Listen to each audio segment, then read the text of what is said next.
बल्कि एक ऐसा मौजू जो पूरी दुनिया में जेर बहस है, जिससे बचने की तदबीरें इख्तियार की जा रही हैं। वो मौजू है कोरोना वायरस। कोरोना वायरस से चारों तरफ तबाही देखी जा रही है। दुनिया के 125 से ज्यादा ममालिक इस वायरस की जद में आ चुके हैं। वहीं पूरी दुनिया में हलाकतों की तादाद 6000 से मुतजाविज कर गई है, जबकि 1,34,000 से ज्यादा अफराद मुतासिर हैं। जानलेवा वायरस का कहर चीन में तो कम हुआ, लेकिन दूसरे ममालिक ईरान और इटली में इस वायरस का दायरा वसी होता जा रहा है। मुल्क में कोरोना वायरस के मरीजों की तादाद में मुस्तकिल इजाफा हो रहा है। मरीजों की तादाद बढ़कर अब 107 हो गई है। मुल्क में अब तक कोरोना वायरस से 2 अमवात हो चुकी हैं। आज वजीर आजम नरेंद्र मोदी ने सार्क ममालिक के सरबराहान के साथ प्रेस कॉन्फ्रेंस करके इस वबा से निमटने के लिए साथ मिलकर काम करने का अज़्म जाहिर किया। इस मोहलिक मर्ज से निमटने के लिए मरकजी हुकूमत और तमाम रियासतें एहतियाती तौर पर इक़दाम उठा रही हैं। स्कूल और कॉलेजेस में 31 मार्च तक तातीलात का ऐलान कर दिया गया है, तो वहीं शॉपिंग मॉल, सिनेमा हॉल्स को बंद रखने के अहकाम जारी किए गए हैं,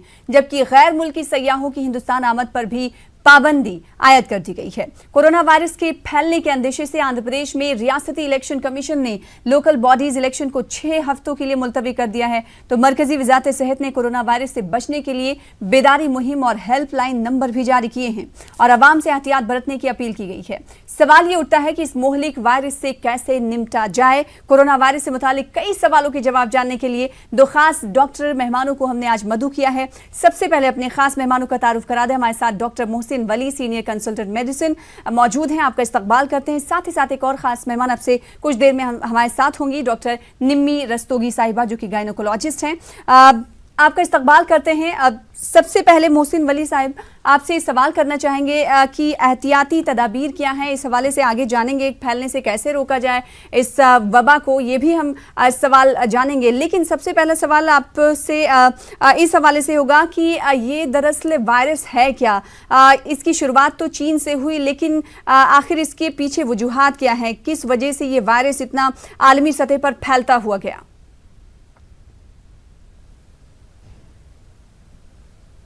देखिए, ये वायरस जो है ये एक बहुत ही ख़तरनाक वायरस है और ये सांस के जो शोबा है बदन में, जिसको हम नाक से लेके फेफड़े की तली तक मानते हैं, उससे ये एफिनिटी रखता है, मोहब्बत रखता है, इश्क फरमाता है। तो ये लंग्स को मुतासिर करता है और बहुत कम तादाद में इसको मैं 2 बार कह रहा हूँ, गुर्दे को भी मुतासिर कर सकता है। ये वायरस नया वायरस है, इसलिए इसके नाम के आगे नोवेल कोरोना वायरस लिखा गया था जब ये देखा गया था जनवरी में। लेकिन इस वायरस ने अपनी पहचान खो दी या ये और ज़्यादा ख़तरनाक हो गया, तो फिर इसका नाम बदलकर कोविड रखा गया था। अब इस वक्त इससे ज़्यादा डिटेल जानने की ज़रूरत नहीं है। हमको ये जानना है कि ये वायरस सांस के ज़रिए हवा में नहीं जाता। ये बहुत अच्छी बात है।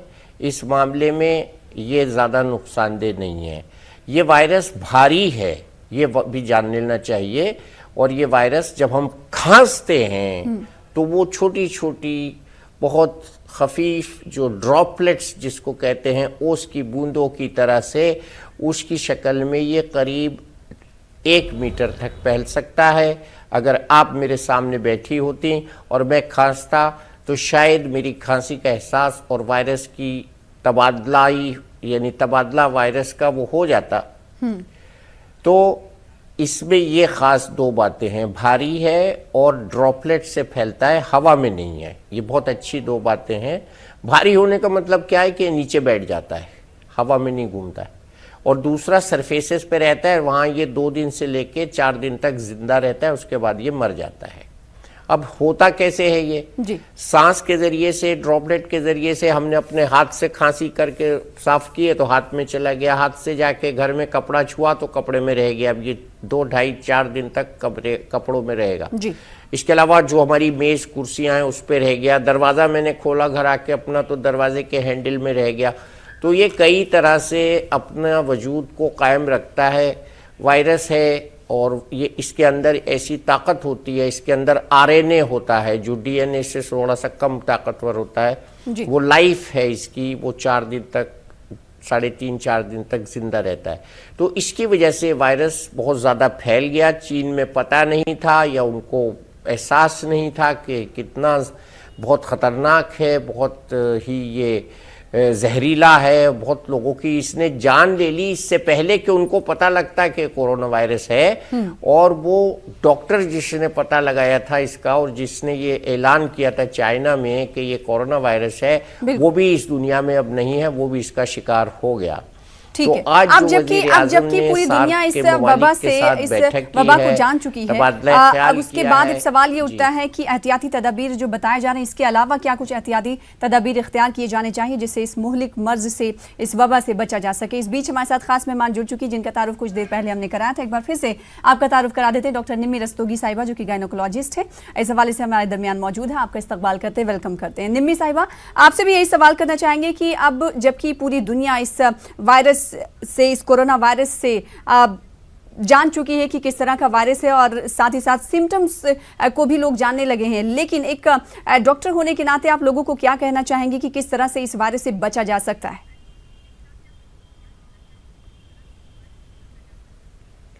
देखिए, एक छोटे से वायरस ने पूरी दुनिया, पूरी कायनात को हिला के रख दिया है और हैरान कर दिया है।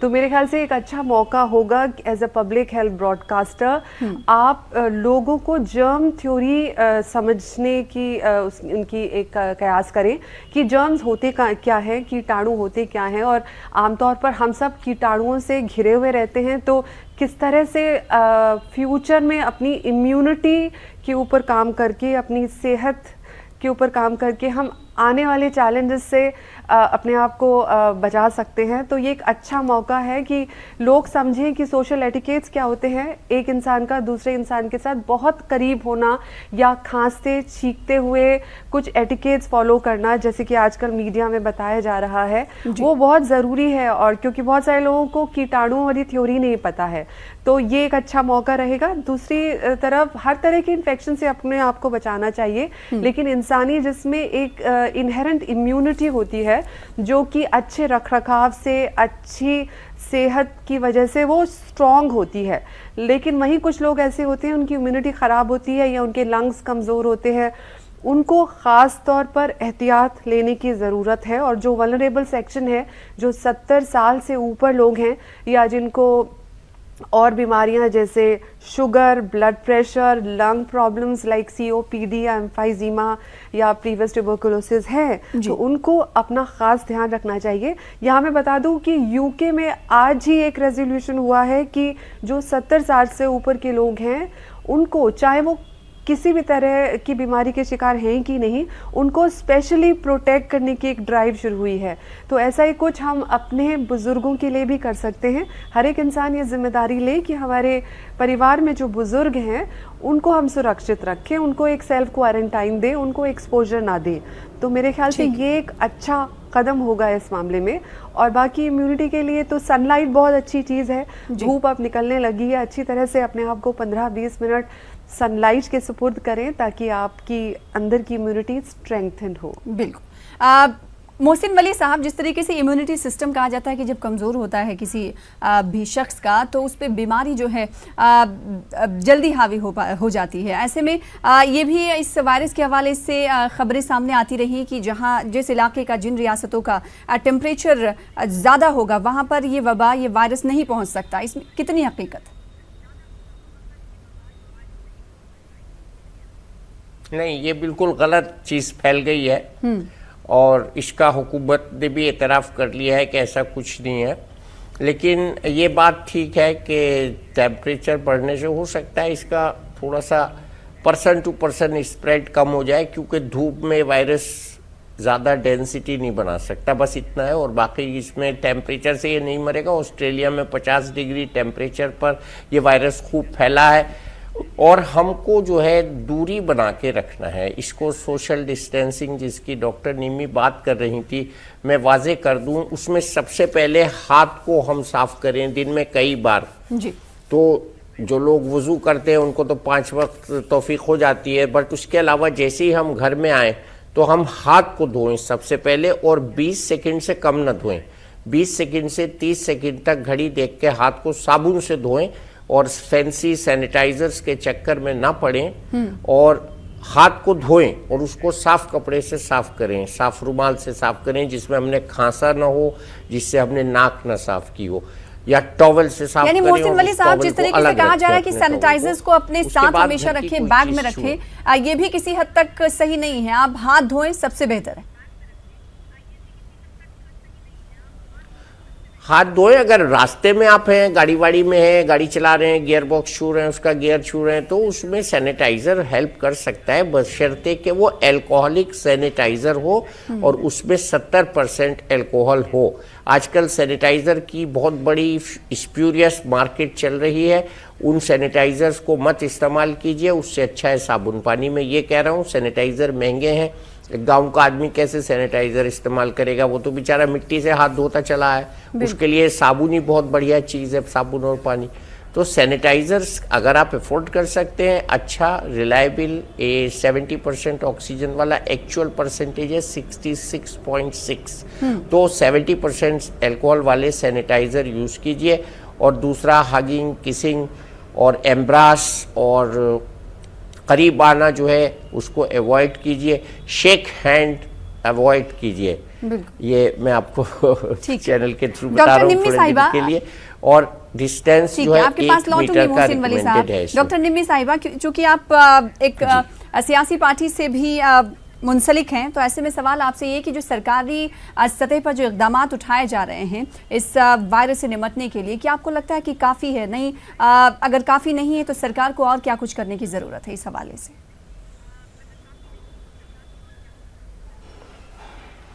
देखिए, बहुत बड़ी आपदा है, बहुत बड़ी इमरजेंसी है। पैंडेमिक कोई छोटी चीज़ नहीं होती है। जब WHO ने इसको पैंडेमिक घोषित कर दिया है तो हम सबको अपनी हर पॉसिबल एफर्ट लगानी चाहिए।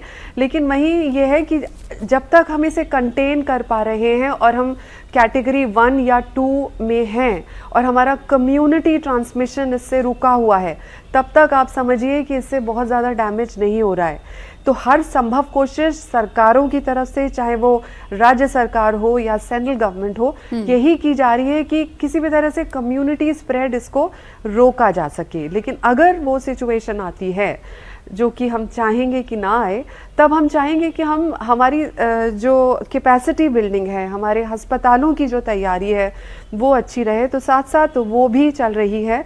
और जिन देशों ने इसको अच्छी तरह से रोकथाम कर ली है, जैसे साउथ कोरिया है, सिंगापुर है, हम उनसे सबक लेके उन्हीं की पब्लिक हेल्थ पॉलिसी के ज़रिए अपने लोगों में ये एडवाइजरी जारी कर रहे हैं। और इसी तरह से स्कूल्स, कॉलेजेस, सिनेमा हॉल्स, जहाँ भी लोग इकट्ठा होते हैं, उस ट्रांसमिशन को रोकने के लिए लोगों में सिंपल ये मैसेज आना चाहिए कि प्लीज़ आप खुद जरिया ना बनिए उस इन्फेक्शन को आगे फैलाने का। अपनी जिम्मेदारी खुद लीजिए और बाकी लोगों को भी सुरक्षित रखिए। बिल्कुल।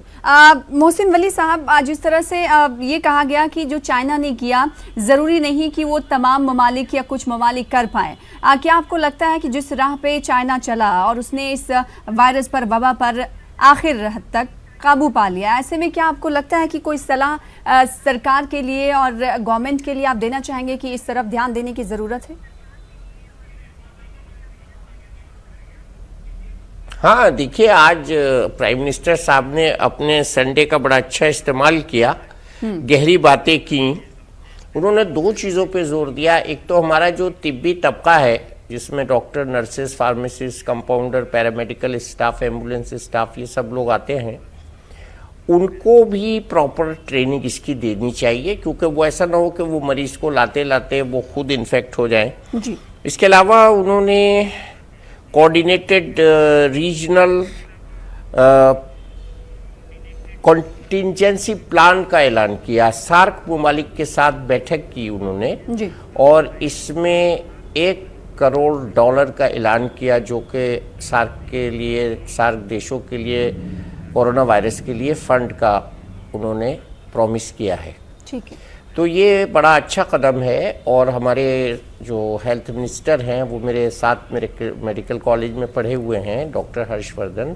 उन्होंने, आपको याद होगा कि जब पोलियो को इरेडिकेट करने का बीड़ा उठाया था, बहुत कामयाबी के साथ किया था ये काम, और इस वक्त भी मैं भी उसमें शामिल हूँ किसी हद तक कि मैंने पहले दिन से ही लोगों को आगाह करना शुरू कर दिया था। और हेल्थ मिनिस्ट्री ने हर स्टेट को सेंसिटाइज कर दिया है, हर हॉस्पिटल को सेंसिटाइज कर दिया है, और इसके लिए जो लैब्स हैं वो उनका तयन किया गया है। More than 37 labs are working. और इसके लिए जो लोगों को ये बताया जा रहा है कंटिन्यूसली कि आप पैनिक ना करें, ये बहुत बड़ी बात है। आप भी अपने चैनल के थ्रू बता चुके हैं ये बात और बता रहे हैं लगातार कि लोग घबराएं नहीं। देखिए, मैं आपको बताऊं कि अगर जैसे कि आपने भी बताया, मैं कुछ आंकड़े आपको, मुझे बस 10 सेकंड दीजिए, बिल्कुल मैं बताऊं। इटली में 1,10,000 लोगों पे वॉच है इस वक्त। 1441 मौतें हुई हैं, 21,000 लोग जो हैं वो कोरोना पॉजिटिव हैं। इसके मुकाबले में अगर हम अपने मुल्क में देखें तो 105 या 6 डेथ्स हुई हैं अभी। शायद प्रोग्राम ख़त्म करने तक एक आध और बढ़ जाएगी। यूएसए में सिर्फ 88 लोगों में 58 डेथ हुई हैं। तो इस हिसाब से हमारे यहाँ सिर्फ 2 अमवात हुई हैं इंडिया में, और वो भी जो अमवात हुई हैं, डेथ्स हुई हैं, वो उन लोगों की हुई हैं जो बहुत बूढ़े थे, जैसे कि डॉक्टर निमी ने बताया भी, और इसके अलावा वो डायबिटीज़ और हार्ट डिजीज से सफ़र कर रहे थे, वो मतलब इसके पेशेंट्स थे। ठीक है। तो नॉर्मल आदमी को ये नहीं समझना चाहिए कि अगर मुझे कोरोना वायरस होगा तो मैं मर जाऊंगा। कोरोना वायरस इन्फ्लुएंजा की तरह एक बीमारी होगी जिसमें आपको बुखार आएगा, जुकाम आएगा, नाक बह सकती है, और गले में ये वायरस मैं बहुत इंपॉर्टेंट बात बताने जा रहा हूँ। ये गले में ये वायरस 48 to 72 आवर्स, 2 से 3 दिन पहले गले में रहता है। गले में खुश्की का एहसास आपको कराता है, और इस दौरान अगर आप खूब गर्म पानी पिएं, चाय पिएं, जोशांदा पिएं, और दूध में ज़ाफ़रान डाल के पिएं या पानी में ज़ाफ़रान डाल के पिएं, कहवा पिएं, ग्रीन टी पिएं, गर्म पानी पिएं। दोबारा बता रहा हूँ, गर्म पानी, क्योंकि वेरी इजी।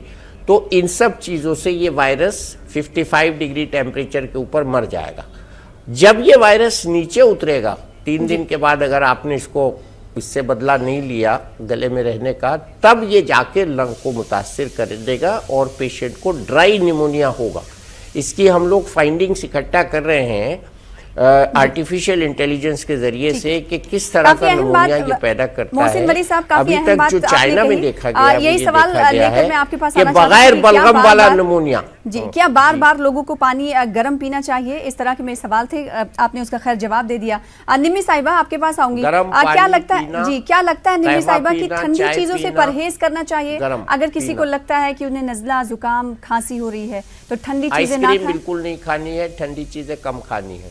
जी जी जी, बिल्कुल ठीक कह रहे हैं। ठंडी चीज़ों से परहेज कीजिए। गर्म पानी और गर्म ग्रीन टी जिसमें एंटीऑक्सीडेंट्स वगैरह हैं उनको पीजिए। सलाइन गागल आप कर सकती हैं, या विनेगर के पानी के या बीटाडिन के पानी के गागल्स कर सकती हैं। हर हालत में हमें जो गले की सरफेस पे ये वायरस जाके जो चिपकता है उसको अपने सिस्टम से बाहर निकालना है, या फिर अगर वो पेट में चला जाता है तब कोई नुकसान नहीं है, क्योंकि पेट का जो हाइड्रोक्लोरिक एसिड है वो इतना स्ट्रॉन्ग होता है कि वो इन कीटाणुओं को मार देता है।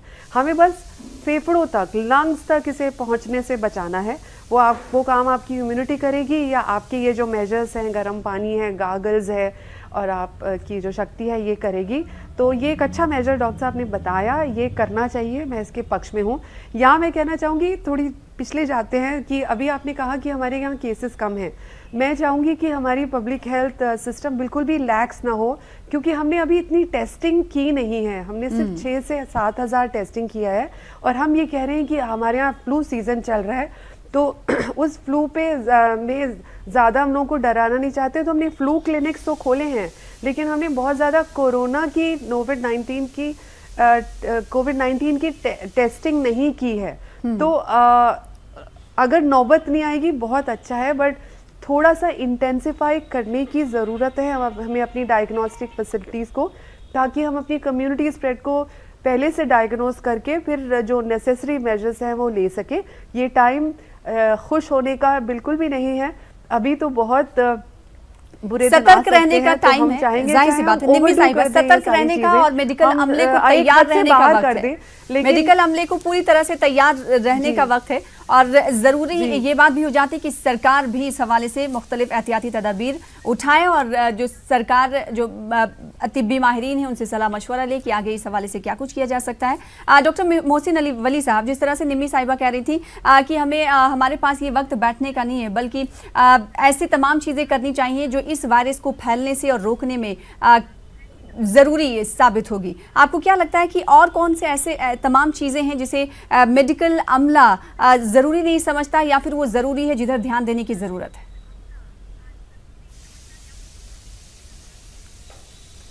देखिए, सबसे पहली बात तो ये है कि हमारे यहाँ एक शादी है अभी ख़ानदान में, तो हमने उनको कहा है कि आप इस शादी को मत करिए, भीड़ इकट्ठी नहीं करिए। क्यों कहा हमने? ज़रा फाइन पॉइंट देखिए। उनके रिश्तेदार बाहर से आ रहे हैं, अमेरिका से आ रहे हैं, सऊदीया से आ रहे हैं, दुबई से आ रहे हैं, कतर से आ रहे हैं, कुवैत से आ रहे हैं। इस वक्त ज़्यादातर जो इन्फेक्शन है वो हवाई जहाज़ से जो ट्रैवल करके लोग आ रहे हैं बाहर से, उनमें है और उनके ज़रिए से हम लोगों में आया है। ये एक ऐसी वाहिद बीमारी है जो अमीरों की बीमारी है और गरीबों में आ रही है। इसका प्रूफ ये है कि जो एक ऐप होता है, उस ऐप में अगर आप फ़ोन पे देखिए, फ़्लाइट मॉनिटरिंग ऐप, सब खोल के देख सकते हैं। फ्लाइट रडार कहते हैं उसको, फ्लाइट रडार। फ्लाइट रडार को जब आप देखेंगे तो बहुत सारे जहाज उड़ रहे हैं। जितने इस वक्त आसमान में जहाज हैं सब दिखाई देंगे उसमें। एक जहाज पे आप उंगली रखिए, उसका फ्लाइट नंबर आ जाएगा, कौन सा जहाज है, बोइंग है, कौन सा है, क्या नंबर है, फ्लाइट कहाँ से कहाँ जा रही है, कितना लैटिट्यूड है, कितना लॉन्गिट्यूड है। अब उस नक्शे में आप देखिए कि जिस जिस जगह जहाज की डेंसिटी ज़्यादा है, वो जहाज ऐसे लग रहे हैं जैसे चींटियां चल रही हैं ज़मीन पे। उन्हीं मुल्कों में ये फैल रहा है। इसमें इस वक्त जो सरे फहरिस्त फैला है ये और फैल रहा है, वो यूरोप आ गया है। इटली से भी ज़्यादा तेज़ी से अब यूरोप में फैल रहा है। और ये इसलिए फैल रहा है कि वहाँ लोगों ने सावधानी नहीं बरती, बिल्कुल। खबरदार नहीं हुए। जब ये फैल रहा था उस जापान वक्त और पता भी नहीं था सिंगापुर कि की आखिर तरह से ये वो मर्ज है खबरदार क्या, ये नहीं वबा हुए। है क्या। फिर धीरे धीरे वैक्सीन के इजाद में काफी टाइम लगा। निम्मी साहिबा आपके पास आना चाहूंगी। नहीं, क्या उनको ये वैक्सीन नहीं दिया जाए, पता इलाज था। इसका नहीं, क्या नहीं, है, कल ये का अभी तक देखिए पूरी ना, तरीके वो से मुअस्सस मोहतरमा तौर पर का, सामने नहीं आ मोहतरमा पाया। आपको क्या लगता है हनीमून पे कि आई। वैक्सीनेशन को लेकर भी लोगों के अंदर सवाल है। लोग कहते हैं कि अगर इस तरह आके लक्षण सिम्टम्स हैं तो आखिर उन्हें सबसे पहले क्या करना चाहिए? डॉक्टर के पास तो जाना चाहिए, लेकिन खास तरह की दवाइयां भी होती है जो कहते हैं कि अगर ये तमाम चीजें हैं तो आप ये खा लीजिए। इस किस्म के अभी तक कुछ वैक्सीन सामने नहीं आ पाई है। जी, अभी तो सिर्फ जनरल और दवा, सपोर्टिव ट्रीटमेंट ही इसमें अवेलेबल दवा है। का कुछ कोई लोग रोल नहीं एंटीवायरल है, मेडिसिन बुखार उतारना है की भी बात कर रहे हैं, लेकिन बहुत ज्यादा प्रूवन एफिकेसी नहीं है। इसमें सिर्फ आपको सपोर्टिव ट्रीटमेंट देना है कि ये वर्सन ना हो, बुखार उतरे और आपके लंग्स तक ना पहुंचे, और जब आप रिकवर हो रहे हैं उस टाइम आपको अगर कुछ कफ की दवाई की ज़रूरत है तो आप ले सकते हैं। लेकिन वैक्सीन का मैं बता दूं कि वैक्सीन में सबसे पहले, क्योंकि ये जूनोटिक वायरस है, नया वायरस है, तो सबसे पहले हमें इसकी सीक्वेंस आइसोलेट करनी पड़ेगी। तो हमारे ही NIV पुणे में जो इंस्टीट्यूट है उन्होंने इसको आइसोलेट कर लिया है। वो 5वां देश ऐसा है इंडिया जिसने इसे आइसोलेट करा है। और उसके बाद अब वैक्सीन बनने की कवायद पूरी जोर शोर से जारी है। तो ऐसा सुनने में आया है कि 12 से 14 महीने में ये वैक्सीन आ जाएगी, लेकिन ये बहुत लंबा टाइम है। इस दौरान कितना डैमेज हो जाएगा कोई नहीं कह सकता। मोहसिन वली साहब, एक आखिरी सवाल आपसे पूछना चाहेंगे, जल्दी से, टाइम नहीं है। क्या चिकन और एग्स खाने से भी परहेज करना चाहिए? जिस तरीके से हम देख रहे हैं चिकन इंडस्ट्री बहुत माशी बहरान की तरफ बढ़ रही है। नहीं, ये सब लोगों ने अफवाह उड़ाई है।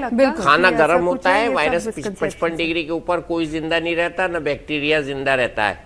आप लोग खाइए, आराम से खाइए, बल्कि इसमें अच्छा खाना खाना चाहिए। अंडा, मछली, जी मुर्गा बिल्कुल, अपनी इम्यूनिटी और जो अपनी इम्यून वो सिस्टम गोश्त को है आप बकरे का, बेहतर से बेहतर ये और सेहतियाब खाइए। बनाएं, यही दोनों डॉक्टरों का कहना है। और इस प्रोग्राम को करने से एक बात साफ तौर पर ये आया हो गई कि किसी हाईली टेम्परेचर वाले एरिया में आप हैं और वहां पर जिस तरीके से खबरें ये फैल रही हैं कि वहां पर कोरोना वायरस नहीं फैल सकता, तो ऐसा गलत है। बेहद शुक्रिया आप दोनों खास मेहमानों का हमारे साथ जुड़ने के लिए और मशवरों से नवाजने के लिए हमारे नाज़रीन को। फिलहाल मुझे दीजिए इसी के साथ इजाजत, अगले हफ्ते फिर हाजिर होंगे किसी बड़े मौजू के साथ। आदाब।